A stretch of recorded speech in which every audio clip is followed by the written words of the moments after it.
Ada satu surah yang jarang dibaca oleh Nabi. Dan para sahabat yang lain pun segan untuk membacakan surah Al-Lahab di hadapan Nabi. Mengapa? Karena Nabi bersedih pamannya tidak beriman.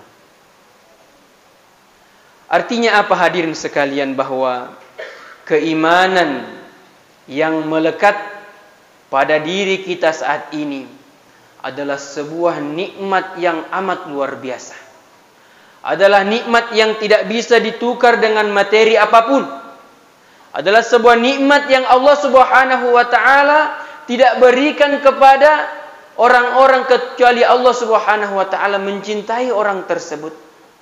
Kalau kita melihat sejarah, banyak di antara saudara-saudara nabi-nabi, ada di antara kerabat Nabi, mereka adalah, kalau ada juga di antara keluarga-keluarga ulama. Akan tetapi tidak semua dari mereka Allah Subhanahu wa taala berikan hidayah, tidak semua dari mereka diberikan keimanan oleh Allah Subhanahu wa taala. Maka keimanan yang ada dalam diri kita harus betul-betul kita jaga hadirin. Harus kita pupuk setiap hari dengan mempelajari agama. Kita berharap semoga kita bisa istiqomah menjaga keimanan ini sampai kelak Allah Subhanahu wa taala memanggil kita. Salah satu cara untuk senantiasa memupuk iman itu, agar iman senantiasa tumbuh di dalam diri kita, yakni kita berusaha untuk mendekatkan diri kepada Al-Quran. Kita berusaha untuk mencintai.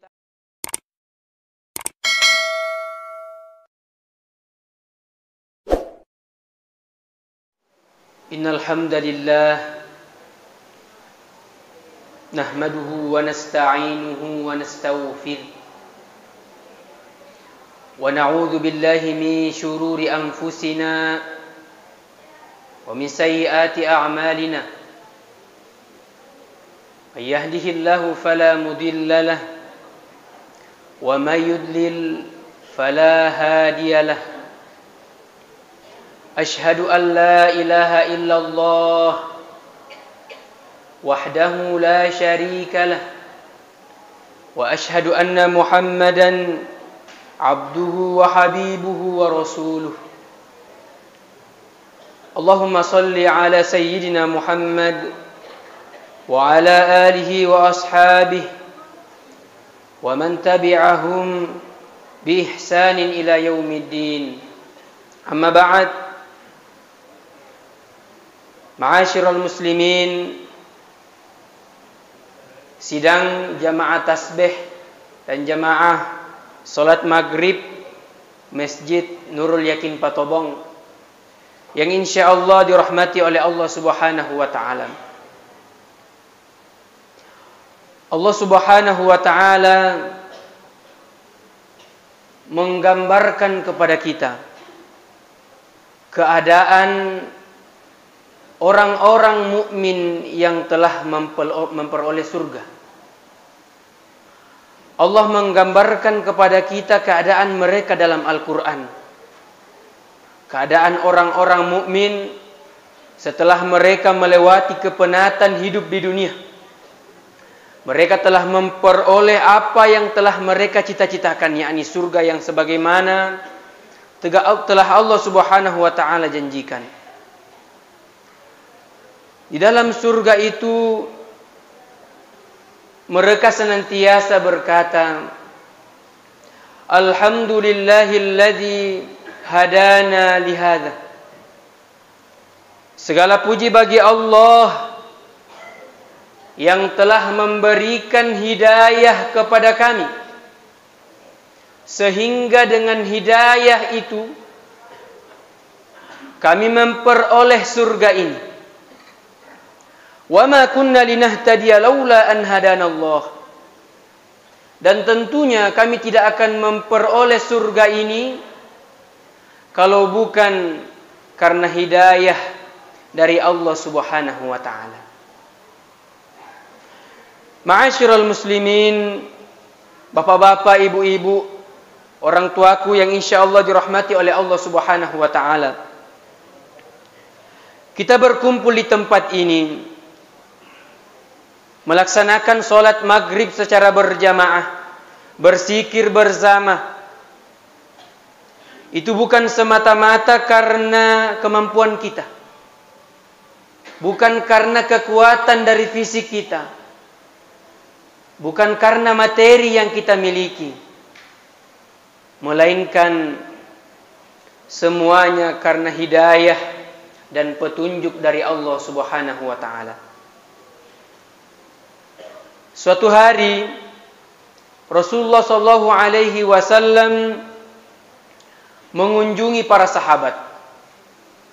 Kemudian Rasulullah sallallahu alaihi wasallam mendengar salah seorang dari sahabat itu berdoa. Ia berkata, Alhamdulillahilladzi hadani lil Islam.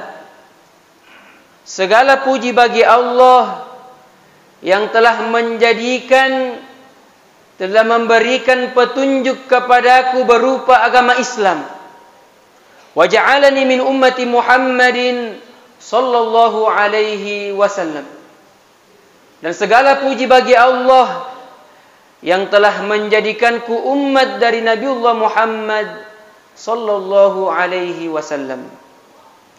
Maka lantas Nabi yang mendengar doa dari sahabatnya ini berkata, Syakarta azima.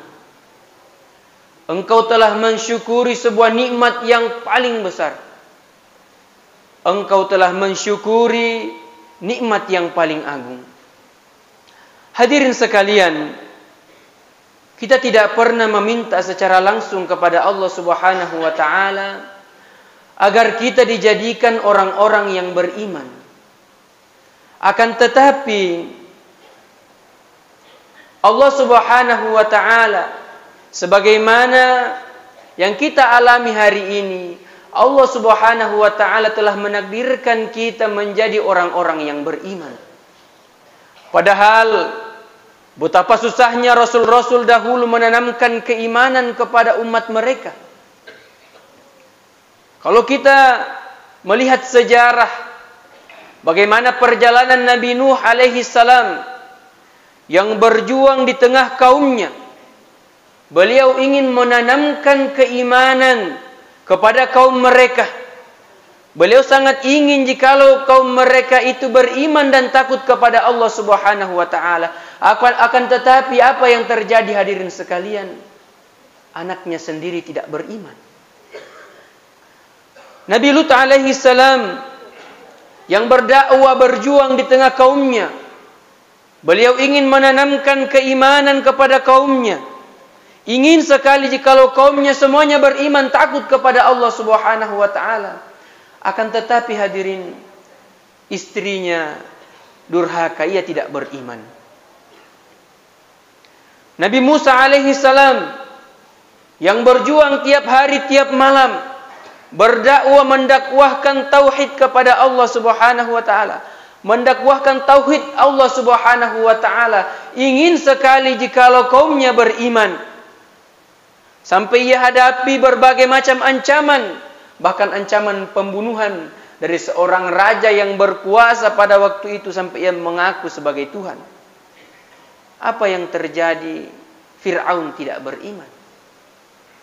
Nabi Allah Muhammad sallallahu alaihi wasallam hadirin, yang mana kita tahu bagaimana perjuangan Nabi dalam berdakwah. Didatanginya rumah demi rumah, diketuknya pintu demi pintu. Beliau sangat ingin jikalau umatnya beriman. Sampai ada suatu masa ketika Nabi hendak pergi berdakwah, dalam perjalanan dakwahnya itu Nabi dilempari oleh batu, dilempari oleh kotoran. Nabi bersabar dan berkata, semoga kelak ada di antara anak keturunan mereka beriman. Nabi berjuang begitu keras berdakwah hadirin sekalian. Akan tetapi apa yang terjadi? Pamannya Abu Lahab tidak beriman. Dalam satu tafsir dijelaskan, ada satu surah yang jarang dibaca oleh Nabi. Dan para sahabat yang lain pun segan untuk membacakan surah Al-Lahab di hadapan Nabi. Mengapa? Karena Nabi bersedih pamannya tidak beriman. Artinya apa hadirin sekalian? Bahwa keimanan yang melekat pada diri kita saat ini adalah sebuah nikmat yang amat luar biasa. Adalah nikmat yang tidak bisa ditukar dengan materi apapun. Adalah sebuah nikmat yang Allah Subhanahu wa taala tidak berikan kepada orang-orang kecuali Allah Subhanahu wa taala mencintai orang tersebut. Kalau kita melihat sejarah, banyak di antara saudara-saudara nabi-nabi, ada di antara kerabat Nabi. Mereka adalah kalau ada juga di antara keluarga-keluarga ulama. Akan tetapi tidak semua dari mereka Allah Subhanahu wa taala berikan hidayah, tidak semua dari mereka diberikan keimanan oleh Allah Subhanahu wa taala. Maka keimanan yang ada dalam diri kita harus betul-betul kita jaga hadirin. Harus kita pupuk setiap hari dengan mempelajari agama. Kita berharap semoga kita bisa istiqomah menjaga keimanan ini sampai kelak Allah Subhanahu wa taala memanggil kita. Salah satu cara untuk senantiasa memupuk iman itu, agar iman senantiasa tumbuh di dalam diri kita, yakni kita berusaha untuk mendekatkan diri kepada Al-Quran. Kita berusaha untuk mencintai Al-Quran, menanamkan kecintaan kepada Al-Quran itu di dalam hati kita. Jamaah kaum muslimin yang insya Allah dirahmati oleh Allah Subhanahu wa ta'ala. Cinta ini sifatnya abstrak. Ia tidak nampak oleh mata kepala kita. Nah, akan tetapi cinta itu dapat dirasakan dan akan tampak tanda-tandanya. Seorang yang jatuh cinta hadirin sekalian, dia akan terikat dan terpaut oleh apa yang ia cintai. Seseorang yang mencintai sesuatu, ia pasti akan sangat sedih jika ia berjauhan dengan apa yang ia cintai itu. Begitu pula dengan cinta kepada Al-Quran. Orang-orang yang tertanam cinta Al-Quran di dalam hatinya ada perasaan galau, ada perasaan gundah ketika berlama-lama berjauhan dengan Al-Quran. Tentu kita alami juga dalam kehidupan kita sehari-hari. Seorang suami akan galau ketika ia jauh dari istrinya. Begitupun seorang istri akan resah ketika ia jauh dari suaminya. Maka kata Sayyidina Ali radhiyallahu anha, barang siapa yang mencintai sesuatu, maka ia akan menjadi tawanan baginya. Dalam pikirannya, yang dia pikir hanyalah sesuatu yang ia cintai itu. Maka begitu pula ketika cinta Al-Quran tertanam di dalam hati kita. Terkadang orang tidak merasakan kerisauan dan kegalauan itu. Disebabkan karena apa? Disebabkan karena sudah terbiasa. Sehingga sinyal-sinyal rindu kepada Al-Quran sudah tidak muncul lagi. Maka ini selaras dengan apa yang Allah Subhanahu wa ta'ala firmankan dalam Al-Quran. Allah katakan bahwasanya keburukan-keburukan itu akan bertumpuk sehingga seseorang itu tidak akan merasa aneh lagi jika melakukan keburukan itu. Keburukan-keburukan yang bertumpuk sehingga tidak ada perasaan-perasaan aneh ketika melakukan keburukan-keburukan yang lain. Malah ia merasa asyik dengan melakukan keburukan-keburukan itu. Kalau kita melihat sejarah, bagaimana para sahabat terlihat begitu sangat mencintai Al-Quran itu. Mereka sangat semangat hadirin sekalian. Ketika Nabi Shallallahu Alaihi Wasallam membacakan ayat Al-Quran, telah sampai firman Al-Quran dari Allah Subhanahu Wa Taala kepada Nabi. Kemudian Nabi membacakan ayat Al-Quran itu, maka para sahabat ini berbondong-bondong penuh semangat mendengarkan ayat Al-Quran itu. Seakan-akan Al-Quran itu merupakan sebuah hadiah yang begitu besar. Maka tidak heran, banyak dari waktu mereka habiskan untuk berinteraksi dengan Al-Quran. Begitupun di masa setelah sahabat, yakni masa para tabi'in. Sangat terlihat semangat mereka dalam berinteraksi dengan Al-Quran. Sampai-sampai kata Imam An-Nawawi, beliau menceritakan bahwasanya terdapat sebagian tabi'in itu, saking mereka cinta dengan Al-Quran, sudah menjadi kebiasaan mereka menghatamkan Al-Quran 1 kali dalam 1 hari. 1 kali dalam satu hari. Itu sudah menjadi kebiasaan mereka. Meskipun umumnya, kata Nabi SAW, normalnya menghatamkan Al-Quran itu ya sekitar 3-7 hari. Tapi di antara para tabi'in itu ada yang bisa menghatamkan Al-Quran 1 kali khatam 1 hari. Di antara mereka juga ada beberapa yang mampu menghatamkan Al-Quran di waktu duhur sampai dengan waktu asar. Sekitar 3 jam. Tetapi ini di luar daripada yang umum-umum. Tetapi ada dari para mereka yang bisa menghatamkan Al-Quran dalam waktu sesingkat itu, hadirin sekalian. Ini disebabkan oleh apa? Disebabkan karena ada cinta yang menggebu-gebu di dalam hati mereka. Imannya sudah terpupuk sehingga imannya sangat kuat.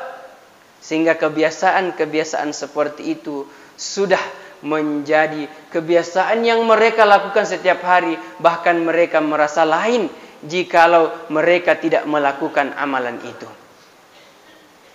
Mereka tidak bosan dalam membaca Al-Quran. Bahkan Nabiullah Muhammad sallallahu alaihi wasallam, hadirin sekalian, pernah dalam satu waktu ada salah seorang sahabat ikut ketika Nabi sallallahu alaihi wasallam sedang mengerjakan salat malam. Namanya Huzaifah bin Al-Yaman. Dia ikut di belakang Nabi ketika Nabi sedang melaksanakan salat tahajud. Kata Huzaifah, Nabi sallallahu alaihi wasallam membaca surah Al-Baqarah setelah membaca surah Al-Fatihah. Kemudian di dalam hati Huzaifah ini berkata, mungkin Nabi akan ruku setelah membaca ayat ke-100. Setelah Nabi membaca sampai ayat ke-100, Nabi melanjutkan bacaannya. Dalam hati Huzaifah berkata, mungkin Nabi akan ruku setelah selesai membaca surah Al-Baqarah. Diselesaikanlah membaca surah Al-Baqarah, Nabi belum ruku.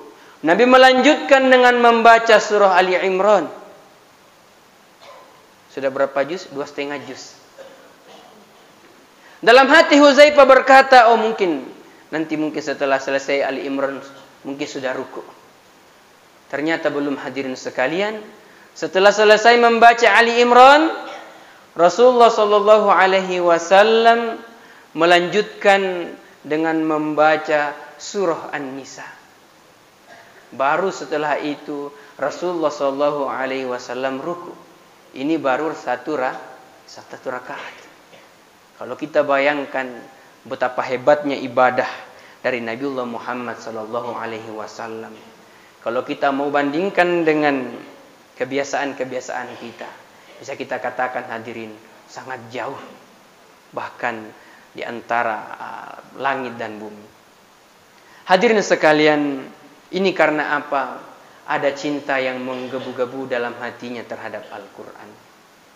Maka bagaimana cara untuk menanamkan cinta itu? Hal yang paling pertama adalah kita harus yakin dan percaya terhadap kebenaran Al-Quran. Jadi sebelum cinta itu tumbuh, kita dulu harus yakin terhadap Al-Quran itu sendiri. Kita harus yakin dengan kebenaran itu. Jangan sampai selama ini kita membaca Al-Quran, tetapi tiba-tiba besok atau lusa ada orang datang ke kita dan berkata, kalau memang Al-Quran itu benar, apa buktinya? Maka apa yang bisa kita jawabkan? Ini adalah pertanyaan yang paling dasar dalam agama. Ya, sebelum cinta, kita dulu harus menemukan kebenaran dari Al-Quran itu. Setelah menemukan kebenaran, inilah yang kita pegang dan inilah yang akan menumbuhkan cinta itu. Di dalam Al-Quran, Allah Subhanahu wa taala berfirman, "Dzalikal kitabu la raiba fih."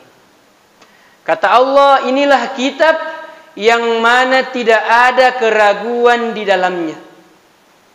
Tidak ada kitab selain Al-Quran, tidak ada buku-buku selain Al-Quran yang berani dengan tegas berkata bahwa ini kitab, ini tidak ada keraguan di dalamnya. Kalau kita buka buku, kita baca kitab-kitab apapun, pasti di awalnya itu pasti berkata penulisnya, mohon maaf atas segala kesalahan penulisan dan lain sebagainya. Tetapi baru kita buka Al-Quran, setelah surah Al-Fatihah kita membaca, "Dzalikal kitabu la raiba fi." Inilah kitab yang tidak ada keraguan sama sekali dalamnya. Jadi apapun yang kita dapat dalam Al-Quran itu, baik itu tentang surga, baik itu tentang neraka, baik itu informasi tentang hari kiamat, baik itu tentang malaikat dan lain sebagainya, itu semua adalah benar. Dan siapa orang-orang yang meragukan kebenaran Al-Quran, itu ditentang sendiri oleh Al-Quran.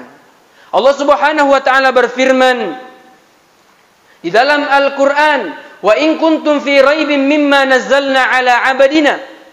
Jikalau kalian ragu terhadap kebenaran Al-Quran itu, ragu terhadap keberadaan Allah Subhanahu wa taala, ragu terhadap kenabian Nabiullah Muhammad sallallahu alaihi wasallam, ragu tentang adanya hari setelah kematian, ragu tentang adanya hari akhirat dan lain sebagainya, fa'tu bi suratim min mithlih.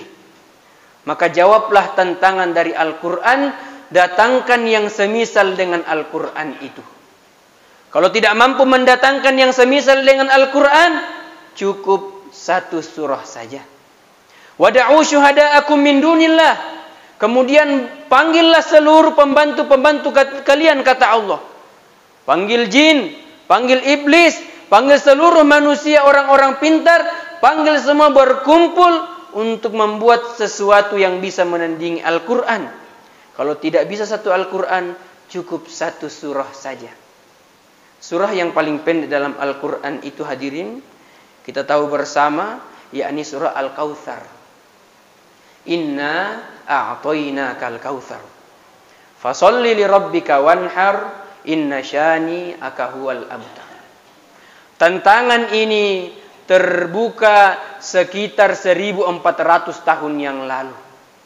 Tetapi sampai hari ini belum ada satu orang pun yang bisa menjawab tantangan dari Al-Quran. Artinya apa, hadirin sekalian, bahwa yang kita yakini, yang kita imani saat ini adalah sebuah kebenaran. Jangan sampai kita disesatkan oleh perkataan-perkataan orang atau bisikan-bisikan yang muncul dalam diri kita berkata, "Anda usah sholat. Nanti juga kalau mati langsung jadi tanah, jadi tulang belulang." Ya, terkadang muncul pikiran-pikiran itu. Kalau orang bilang, "Anda usah sholat, Anda usah sedekah, tidak ada gunanya.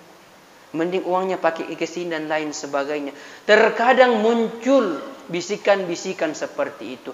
Ketika keimanan tidak kuat, ketika akidah tidak kokoh, maka kita akan sangat mudah sekali terombang-ambing oleh bisikan-bisikan yang seperti ini. Maka dari firman Allah Subhanahu wa taala ini, kita menjadi yakin dengan seyakin-yakinnya bahwa apa yang kita imani saat ini adalah sebuah kebenaran. Dalam firman lain, Allah Subhanahu wa taala sampai berfirman, "Kullu anijtama'atil ins wal jin ala ayyatu bimithli hadzal Qur'an la ya'tuna bimithlihi." Kullu anijtama'atil ins wal jin. Kalaupun itu berkumpul semua manusia dan jin, ala ayyatu bimithli hadzal Qur'an, untuk mendatangkan yang semisal dengan Al-Quran ini, la ya'tuna bimithlihi, mereka tidak akan mampu mendatangkan yang semisal dengan Al-Quran itu, walau kana ba'duhum li ba'din zahir, meskipun satu dengan yang lain saling membantu. Kemudian bukti-bukti kebenaran Al-Quran yang lain, sekitar 1400 tahun yang lalu, di saat pengetahuan belum semodern dan secanggih sekarang, Al-Quran telah mengabarkan kepada kita tentang proses penciptaan manusia. Allah Subhanahu wa taala berfirman dalam Al-Quran, "Walaqad khalaqnal insana min sulalatin min tin." Kata Allah, sungguh kami telah menciptakan manusia itu dari saripati yang berasal dari tanah. Thumma ja'alnahu nutfatan fi qararin makin. Kemudian kami jadikan air mani itu tersimpan dalam sebuah rahim yang kokoh. Ini belum ada ilmu pengetahuan. Ini belum ada penelitian-penelitian yang modern. Sebelum ada itu, Al-Quran sudah mengabarkan kita, mengabarkan kepada umatnya, kepada Nabi dan kepada umatnya berita-berita seperti ini. Para sahabat dulu ya percaya-percaya saja.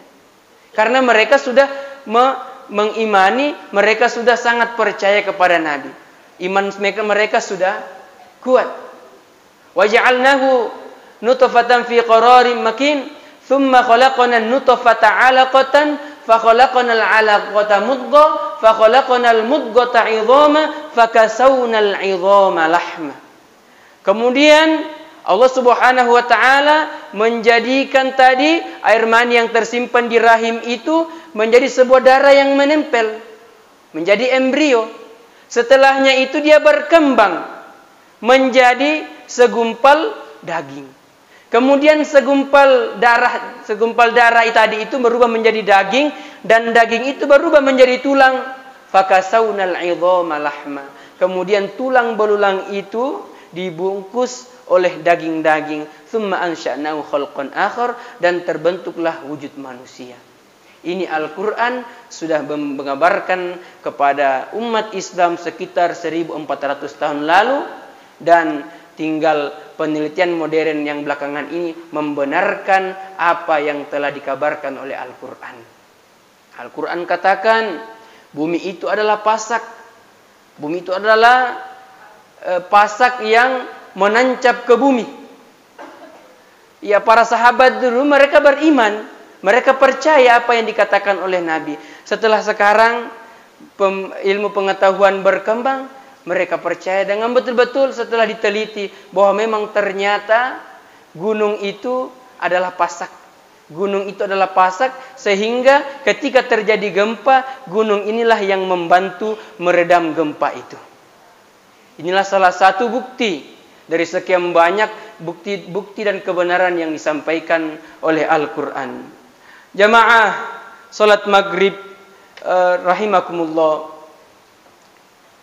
Kemudian setelah kita mengetahui kebenaran dari Al-Quran itu, setelah kita meyakini hal-hal yang ada dalam Al-Quran itu dan kita yakin dengan seyakin-yakinnya, maka kita memunculkan motivasi sehingga kita senantiasa dekat dengan Al-Quran.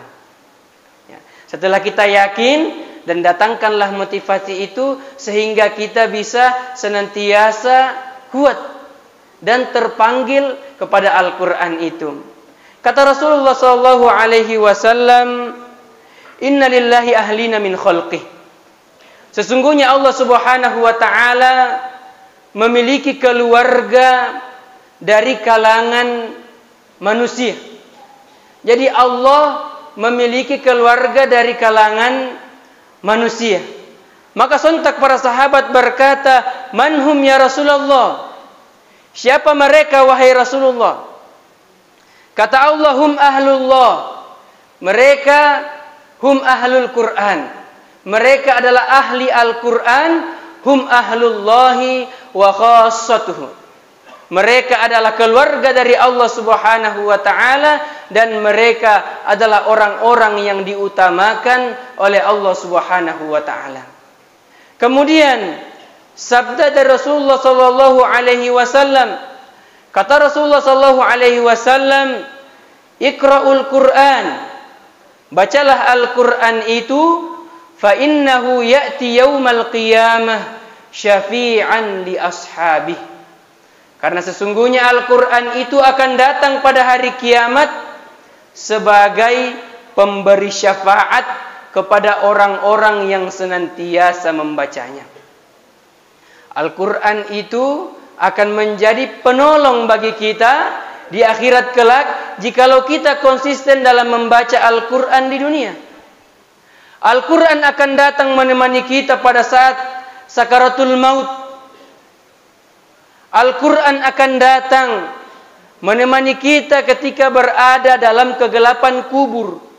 Ketika ditanya oleh Munkar Nakir, ada Al-Quran datang membela. Sampai ketika masuk ke dalam surga, Al-Quran senantiasa menemani kita.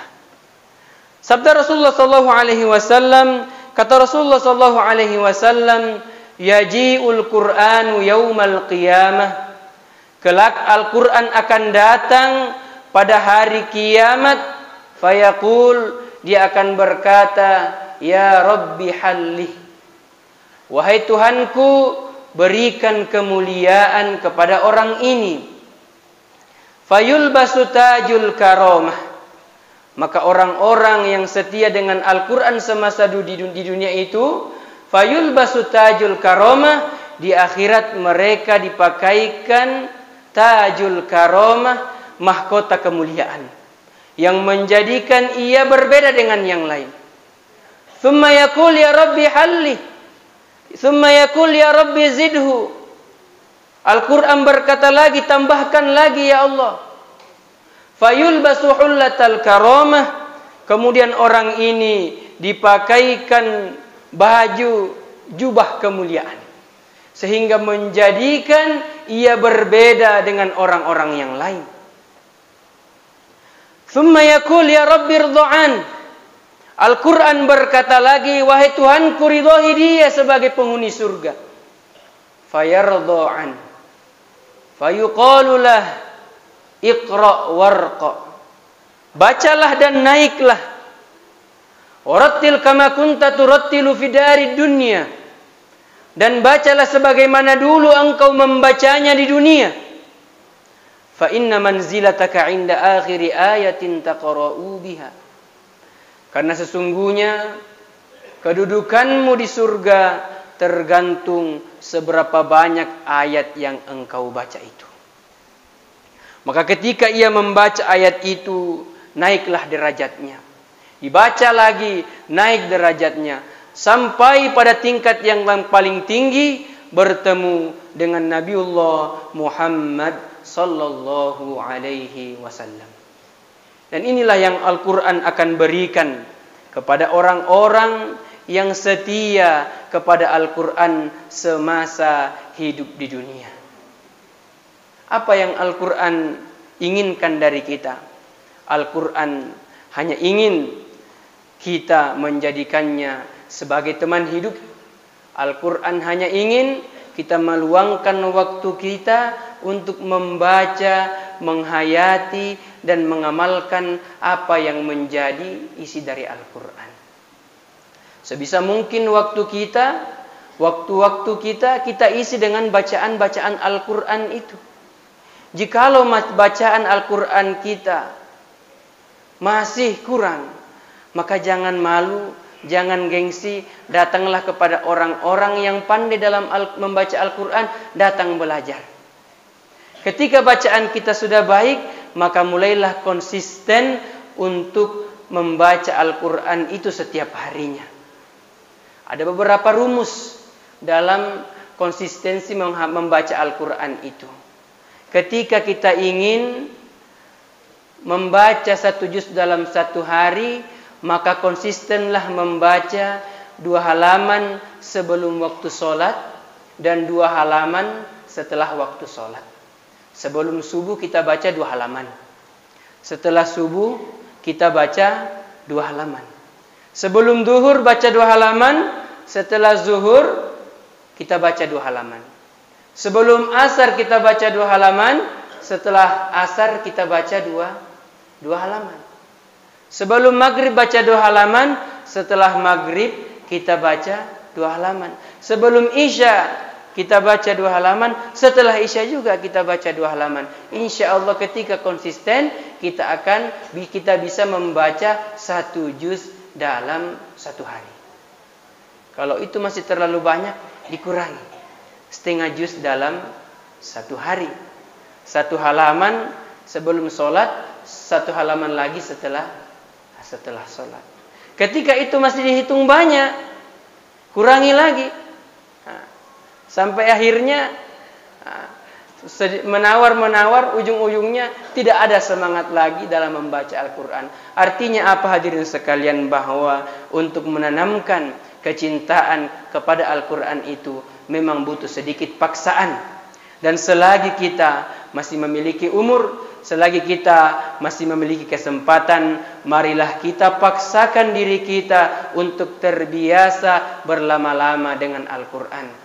Insya Allah ketika kita keras kepada diri kita di dunia, insya Allah kelembutan akan menyapa kita di akhirat.